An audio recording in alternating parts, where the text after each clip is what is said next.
अभी तक हम लोग इलेक्ट्रिक पोटेंशियल के बारे में बहुत कुछ सीख चुके हैं। अभी जो हम लोग देखने वाले आज का जो हमारा टॉपिक है, जो आपको स्क्रीन पे भी दिख रहा है, जिसका नाम है relation between electric field and electric potential. बहुत बहुत इंपॉर्टेंट टॉपिक है ये। इससे रिलेटेड बहुत सारा क्वेश्चंस आपका कॉम्पिटिटिव एग्जाम्स में तो आता ही है, और ये बोर्ड सीबीएसई बोर्ड के लिए भी बहुत बहुत ज़्यादा इंपॉर्टेंट है। इसका कॉन्सेप्ट बहुत इंटरेस्टिंग है, इसका कॉन्सेप्ट समझना होगा हम लोगों को। तो सबसे पहले हम लोग चलिए देख लेते हैं कि इसका कॉन्सेप्ट कहता क्या है और इनके बीच में रिलेशन हम कैसे निकाल सकते हैं। तो सबसे पहले अगर हम इस डायग्राम के बारे में बात करें तो यहाँ पे एक पॉइंट ए है और इस जगह पे पॉइंट बी है, ये आपको दिख रहा है। और यहाँ पे हम एक, ये हमारा पॉजिटिव चार्ज है, ये जो आपको दिख रहा है ना, this is our positive charge. और इस पॉजिटिव चार्ज से इलेक्ट्रिक फील्ड लाइंस कहीं ना कहीं इस डायरेक्शन में जाएंगे, ये भी आपको दिख रहा है। इलेक्ट्रिक फील्ड लाइन हमेशा आउटवर्ड होता है पॉजिटिव चार्ज का। अब इसमें हम लोग को देखना क्या है कि हम लोग अगर पोटेंशियल निकालते हैं तो पोटेंशियल का मतलब होता है कि the amount of work done in bringing a unit positive charge from infinity to that point. कहने का मतलब यह है कि ये हमारा जो यूनिट पॉजिटिव चार्ज है, इसको हम इन्फिनिटी से लेकर के एक पार्टिकुलर पॉइंट तक जो लेकर के आएंगे वही हमारा पोटेंशियल होगा। बात समझ रहे हैं? लेकिन यहाँ जो यूनिट पॉजिटिव चार्ज होगा, इसको जो लाएंगे हम इस पॉइंट तक, ठीक ना, ये अगेंस्ट द इलेक्ट्रोस्टैटिक फोर्स काम होगा। ये भी आपको दिख रहा होगा क्योंकि इसका इलेक्ट्रिक फील्ड इस डायरेक्शन में है और हम इसको ला उसके ऑपोजिट रहे हैं, ठीक है ना। तो इस चीज़ को समझना बहुत ज़्यादा जरूरी है। तो इस पॉइंट का जो पोटेंशियल होगा हमारा, इसे हम लोग समझ लेते हैं कि इस पॉइंट का जो पोटेंशियल होगा ये भी होगा, और इस पॉइंट का पोटेंशियल हमारा हो जाएगा V प्लस dV। बेसिकली यहाँ का जो पोटेंशियल है VA, ये हमारा V है, और इस जगह का जो पोटेंशियल है वो हमारा VB है, जो कि V प्लस dV होगा। थोड़ा सा यहाँ पे पोटेंशियल बढ़ जाएगा अगर हम टूवर्ड्स द चार्ज बढ़ रहे हैं तो चलिए थोड़ा और आगे इसको डिटेल में देख लेते हैं, इसका कॉन्सेप्ट को समझ लेते हैं, ये क्या कहता है क्या नहीं। यहाँ पे हम लोग लिखते हैं कंसिडर द इलेक्ट्रिक फील्ड। यहाँ पे कुछ कंसिडरेशन वाला पार्ट लिखना बहुत ज़्यादा जरूरी है, उसको हम लिख लेते हैं और उसके बाद आगे बढ़ेंगे। जैसे कि यहाँ पे आप प्लस क्यू को, अब बात क्या है कि हमको बोर्ड में लिखना कैसे है वो भी तो जानना जरूरी है ना, वो भी बहुत इंपॉर्टेंट है। तो चलिए बोर्ड में हम लोग लिखेंगे कैसे, उसके बारे में एक बार देख लेते हैं। Consider the electric field due to charge plus Q located at the origin O, ठीक है ना, ये हमारा ओरिजिन O है, ठीक है, ये आपको दिख रहा है। Let A and B be two adjacent point separated by distance dr। ये आपको क्लियरली दिख रहा है। ये कंसिडर वाला जो पार्ट है ये आपको यहाँ पे लिखना होगा, बहुत बहुत ज़्यादा इंपॉर्टेंट है, क्योंकि ये लिखने से ही हम लोग को बेसिकली क्या होता है ना, बोर्ड में मार्क्स मिलेगा। ऐसे कंपटीशन के लिए तो जरूरी नहीं है, लेकिन आपको बोर्ड के लिए ये सारा चीज़ लिखना ही पड़ेगा। तो चलिए थोड़ा और आगे बढ़ते हैं और चीज़ों को समझने का कोशिश करते हैं।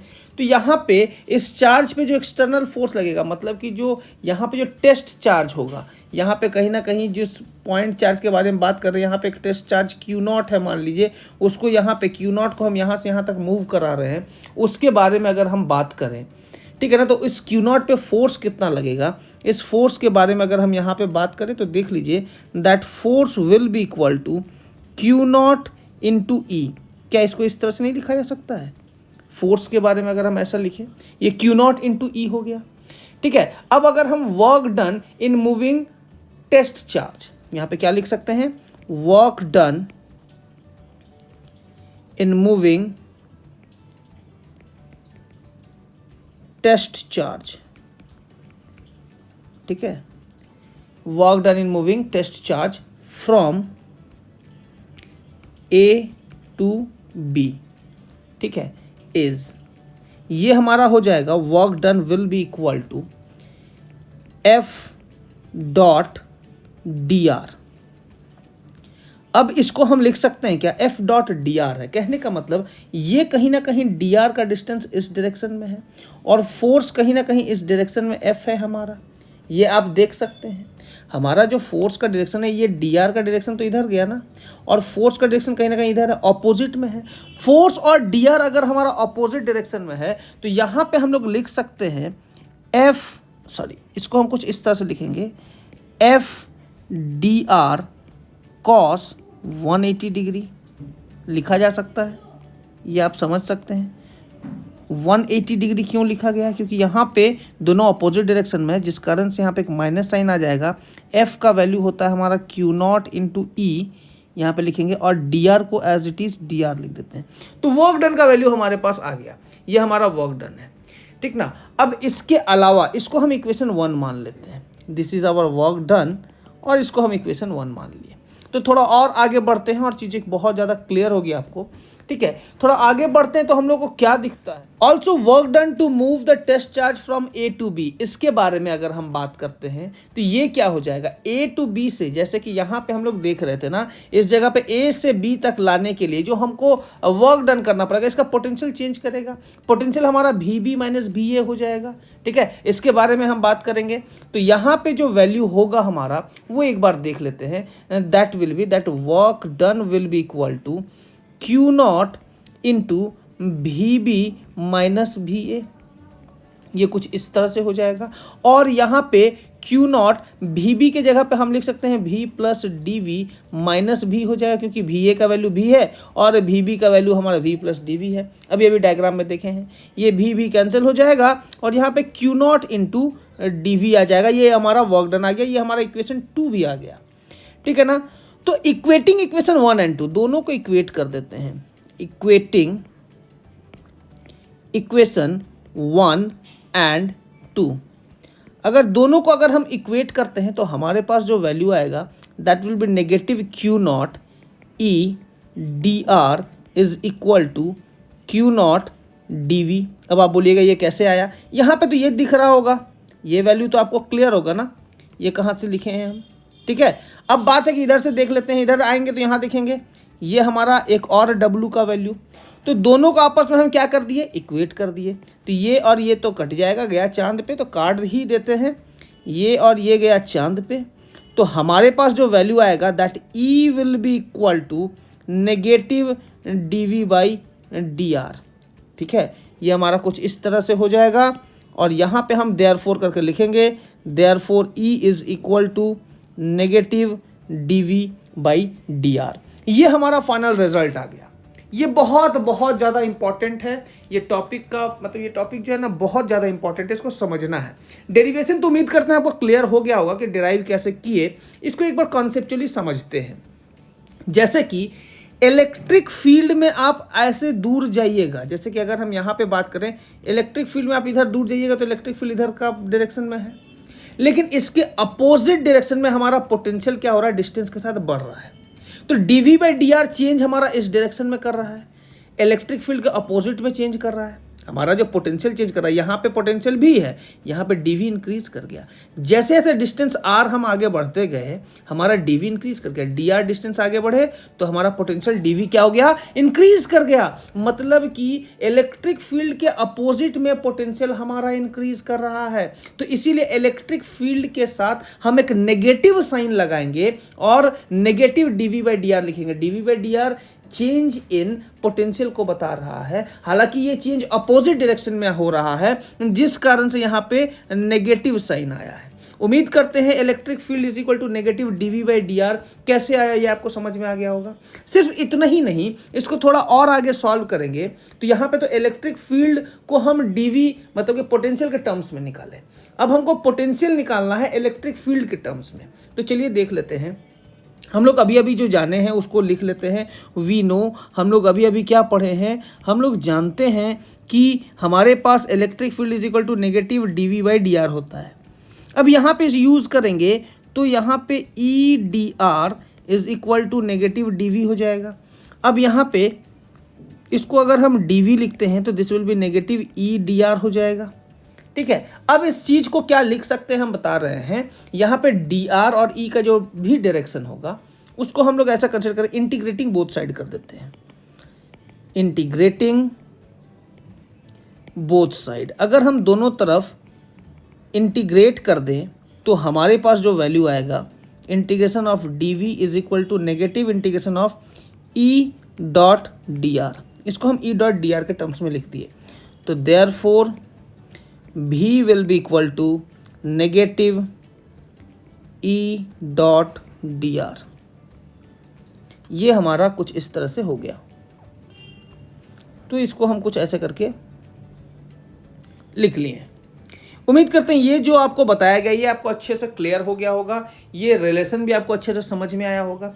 अब ये दोनों रिलेशन को अगर आप अच्छे से समझ गए हैं, एक तो यहाँ पे रिलेशन आया है माइनस dv/dr, ठीक है, और यहाँ पे रिलेशन क्या आया है, v is equal to integration of negative e.dr, ठीक है। अब इन दोनों के साथ हमारा जो अगला टॉपिक होगा जिसको हमको समझना है वो भी बहुत इंटरेस्टिंग है, उसके बिना जो है ना उस टॉपिक को हम समझ भी नहीं पाएंगे, और वो क्या है एक बार चलिए देख लेते हैं। Electric potential due to a uniformly charge thin spherical cell.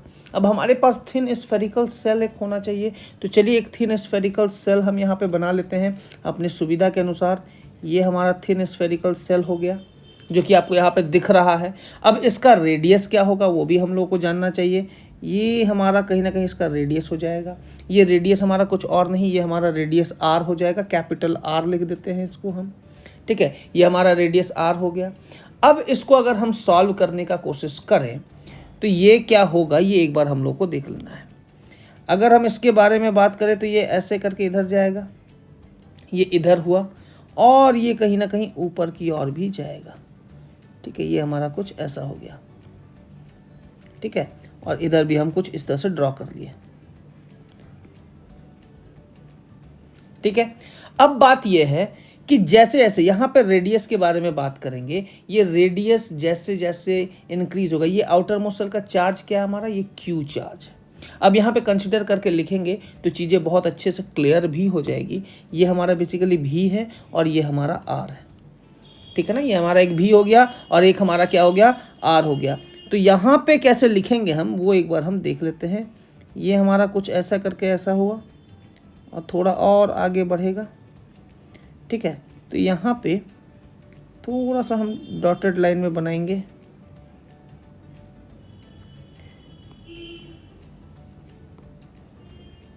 यहाँ पे हम कुछ इस तरह से ड्रॉ कर देते हैं, वेट,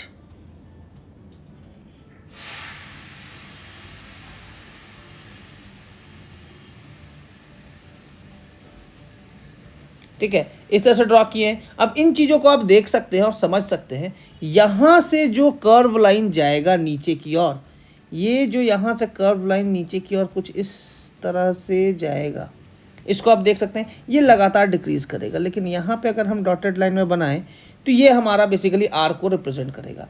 ये जो भी होगा, दिस भी will be equal to 1/4πε0 Q by capital R, और यहाँ पे v is inversely proportional to 1/r। अब ये सारा चीज आपको अभी फिलहाल समझ में नहीं आएगा, अभी चीजों को क्लियर करेंगे तो ज़्यादा अच्छे से समझ में आएगा। यहाँ पे हम 3 कंडीशन लेंगे और तीनों कंडीशन को बहुत ध्यान से देखना है, ठीक है। पहला कंडीशन हम यहाँ पे लगते हैं, और ये पहला कंडीशन क्या कहता है उसको बहुत ध्यान से देखिए। पहला कंडीशन कहता है कि when the point P lies outside the shell. अब यहाँ पे पॉइंट P कहाँ पे, कोई भी पॉइंट P होगा आउटसाइड द सेल हुआ तो, ठीक ना। यहाँ पे लिखेंगे क्या, when the point P lies outside the cell, outside the cell, अगर सेल के बाहर हुआ तो क्या, ठीक है। पॉइंट कहाँ पे लाई करेगा, आउटसाइड द सेल लाई करेगा तो क्या, ये हमारा जैसे कि आपको यहाँ पे दिख रहा है, ये हमारा स्फेयर है, चार्ज स्फेयर है, इसके बाहर यहाँ पे कहीं भी हमारा चार्ज लाई कर सकता है, इस जगह पे कहीं भी, पॉइंट P इस जगह पे कहीं भी हो सकता है हमारा, ठीक है। जब ये कहीं भी हो सकता है तो इस केस में जो हमारा पोटेंशियल होगा, that potential will be equal to v is equal to Q divided by 4πε0 small r। अब ये r जो है यहाँ पे हम लिख सकते हैं, ये r जो है ग्रेटर देन कैपिटल R है, ठीक है। ये पोटेंशियल कुछ इस तरह से ये वैल्यू बताया, ये हमारा पहला वैल्यू हुआ। और Q क्या है, इस स्फेयर के, ये जो आपको स्फेयर दिख रहा है, ये स्फेयर चार्ज स्फेरिकल सेल जो है, इसका आउटर मोस्ट सेल का जो हमारा चार्ज का वैल्यू है, ये हमारा कुछ और नहीं, ये हमारा Q है, ठीक है। यही हमारा Q है जी। अब इसके बाद अगला क्वेश्चन के बारे में बात करेंगे, अगला टॉपिक के बारे में, दूसरा के बारे में बात करेंगे। When the point P lies outside the shell, इसके बारे में बात करेंगे। आउटसाइड द सेल तो हो गया, अब on the surface of the shell का बात करते हैं। क्या बात करेंगे देख लीजिए, lies on the surface of the shell, surface of the shell. ठीक है, अब इसको हम क्या लिखेंगे, ऑन द सरफेस हो गया, मतलब कि यहां का बात हो रहा है, कहीं ना कहीं इस सरफेस का बात हो रहा है। अगर ऑन द सरफेस का बात है तो कहीं ना कहीं इस सरफेस का बात हो रहा है। अगर इस सरफेस का बात हो गया, ठीक है ना, इसका मतलब कि रेडियस आर लेंगे। अगर रेडियस आर लेंगे तो हमारा वैल्यू क्या हो जाएगा, V will be equal to Q divided by 4 epsilon naught capital R. यहाँ पे जो हमारा आर होगा which is equal to capital R हो जाएगा। लेकिन ये तो ऑन द सरफेस और आउटसाइड समझ में आया। आउटसाइड रहा तो हमारा आर का वैल्यू बढ़ता जाएगा, पोटेंशियल धीरे धीरे घटता जाएगा। ये बात समझ में आ रहा है, क्योंकि चार्ज हमारा फिक्स है, स्फेरिकल सेल के ऊपर में चार्ज है। लेकिन इस स्फेरिकल सेल के अंदर जाएंगे तो पोटेंशियल क्या होगा, थोड़ा सोचिए समझिए क्या होगा। अगर हम इस स्फेरिकल सेल को नेक्स्ट पेज में बनाएं और चीज़ों को समझें, ठीक है ना, यही स्फेरिकल सेल हम यहाँ पे बना रहे हैं कुछ इस तरह से, और इसमें चार्ज हमारा कहीं ना कहीं पॉजिटिव चार्ज है, ऐसा मान लीजिए। ठीक है, इसमें पॉजिटिव चार्ज यहाँ पे कुछ इस तरह से दिया हुआ है। अब पॉजिटिव चार्ज इस तरह से है तो इससे निकलने वाले इलेक्ट्रिक फील्ड लाइन तो हमेशा आउटवर्ड होंगे, बोलो हाँ या ना, ये हमेशा आउटवर्ड होंगे।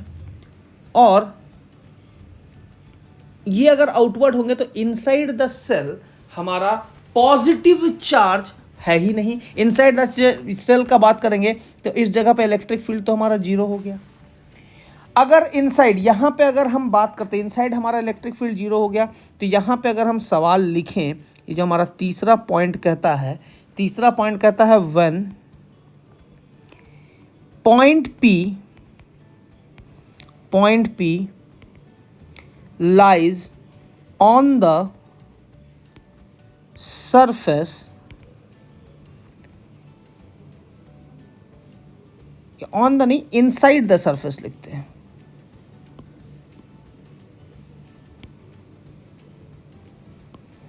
Lies inside the surface, when point P lies inside the surface, इसका मतलब ये हो जाएगा दिस भी विल बी इक्वल टू। अब बात यह है कि भी के बारे में लिखने से पहले हम लोग को एक चीज़ देख लेना होगा। यहाँ पे एक चीज़ तो क्लियर है कि E will be equal to zero, और हम लोग जानते हैं E is equal to minus dV/dr होता है। ठीक है, और यहाँ पे अगर इसका वैल्यू जीरो हो गया it means V will be equal to constant, V का वैल्यू तो कॉन्स्टेंट होगा। अब देखो ये रिलेशन हम लोग पहले से पढ़े हुए हैं ना, E is equal to minus dV/dr, और E का वैल्यू हमारा जीरो है। E का वैल्यू क्या है हमारा जीरो, और ये रिलेशन से हम लोग देख सकते हैं कि हमारा dV/dr का वैल्यू जीरो हो गया। मतलब कि अगर dV/dr जीरो हो गया it means V is our constant. बात समझ रहे हैं, V हमारा क्या है, कांस्टेंट है। अगर V कांस्टेंट है तो चीज़ों को समझिए, यहाँ पे क्या लिख सकते हैं क्या नहीं, ये बहुत ज़्यादा ज़रूरी है। V हमारा अगर कांस्टेंट हो गया, ठीक है ना, V अगर हमारा कांस्टेंट है तो यहाँ पे हम V का जो वैल्यू लिखेंगे that will B Q divided by 4 epsilon naught capital R, क्योंकि ये तो वैरी नहीं करेगा, ये कभी भी वैरी नहीं करेगा, और यही हमारा वैल्यू रहने वाला है। इज इट क्लियर, ये V का वैल्यू कहीं ना कहीं यही रहेगा हमारा, क्योंकि ये जो सरफेस पे हमारा इसका पोटेंशियल रहेगा वही इनसाइड भी रहेगा, ये अलग नहीं हो, क्योंकि सरफेस पे तो पोटेंशियल कांस्टेंट हो गया और ये कांस्टेंट अंदर भी रहेगा। क्यों, क्योंकि इलेक्ट्रिक फील्ड इनसाइड जीरो है, और अंदर अगर इलेक्ट्रिक फील्ड जीरो है तो पोटेंशियल हमारा कांस्टेंट होगा। तो जो सरफेस का पोटेंशियल होगा वो हर एक जगह इनसाइड भी हमारा वही पोटेंशियल होगा। उम्मीद करते हैं आपको ये चीज़ अच्छे से क्लियर हो गया होगा ये टॉपिक। तो आज के लिए इतना ही रखते हैं, थैंक यू। अगर आप हमारे चैनल को सब्सक्राइब नहीं किए हैं तो जल्दी से सब्सक्राइब कीजिए और बेल आइकन को जरूर दबाइए ताकि आपको लेटेस्ट नोटिफिकेशन जल्दी जल्दी मिलता रहे। तो चलिए, थैंक यू, बाय।